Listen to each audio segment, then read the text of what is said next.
Originally called the Cuero Colored School, Daule was named for Professor Eugene Augustin Daule, who served more than 40 years in the schools of DeWitt County.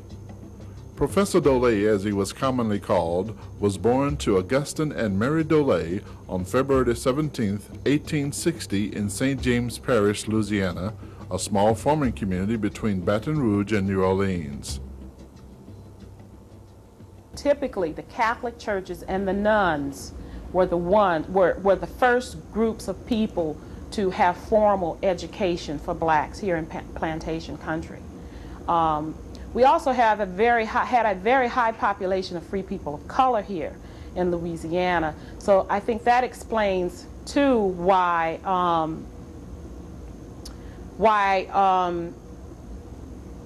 you find that the Creole people, or the people who were descendants of the Frenchmen, were able to go even to places like Paris to get an education. You find people like Norbert Rillieux, who invented the vacuum pan process for crystallizing sugar.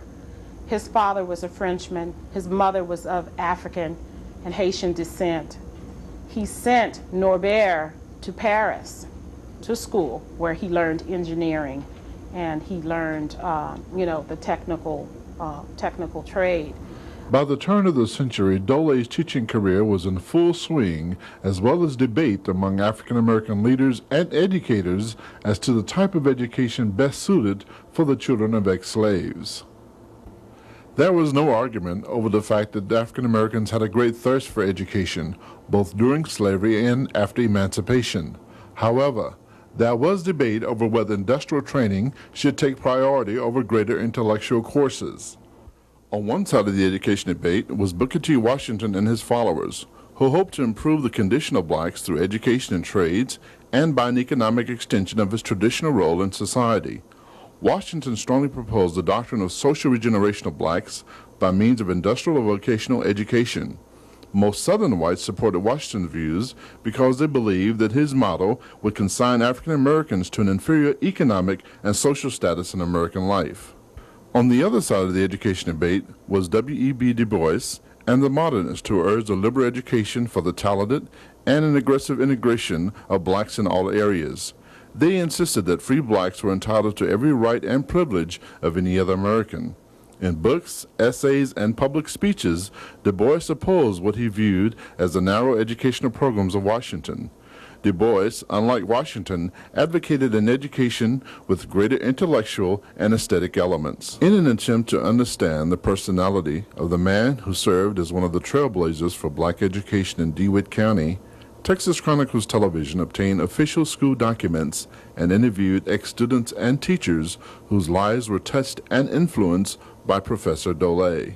I think I learned how to be on programs that I do a lot on churches today because Professor Daule had a program every Friday. He called it a literary program. Those that could play the piano, they had to furnish that. So if that was 3 or 4, because I wasn't taking music then, didn't know hardly a piano when I saw it, so to speak. I think what sticks out the most in my mind was in those days. I remember the black educators.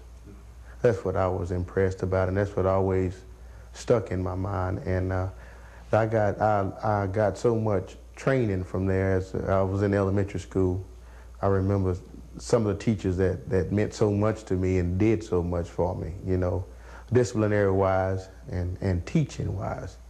And that's what sticks out in my mind, teachers like Miss Susie Farrow and Miss Zula Houston, Miss Avant.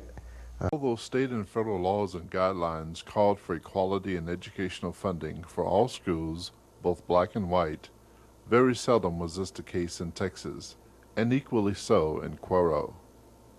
Well, some of the books that we got, the pages were torn out. They didn't have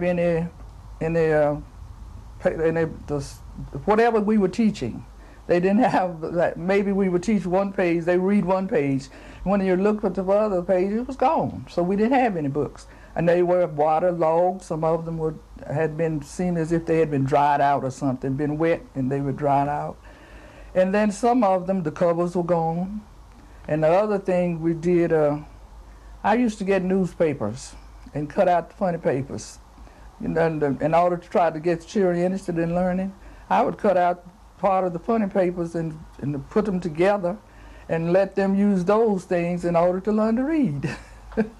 We would get textbooks, and you would look at the front cover and you would see a whole page of names of people that have had those books before us. So that told you that they then had new books, and we were getting what was left. Occasionally you'd go through the book and see pages missing, but you know, we didn't give it a lot of thought. We tried to make do with the best we could with what we had. So really it wasn't something that was of the utmost on your mind, but you did recognize the fact, and you came to know, you know, what was really happening. Feelings and opinions about integration were mixed. Oh, there's no doubt. They had to be together. Everybody had to be together. And the schools were not equal. And no matter what anyone tells you, they're not. And I don't mean that you're going to have the best teachers every time. And of course, I mean, everybody, then the black teachers came to teach too. We're all of them working together. But it's just that you had better materials in one place. Oh, I think it has definitely hurt us. It is one of the biggest problems I think we've had since emancipation, to be frank with you. After Reconstruction, that was bad enough, but then we sort of healed a little from that. But then when we were thrown into this other thing, we weren't, many of us were not really ready for it. Most of us, I should say, older people, recognized that we were going to have a problem. Some fought it. They didn't want to see it because they knew that this day would come when we would really be thrust into something that our young people wouldn't understand.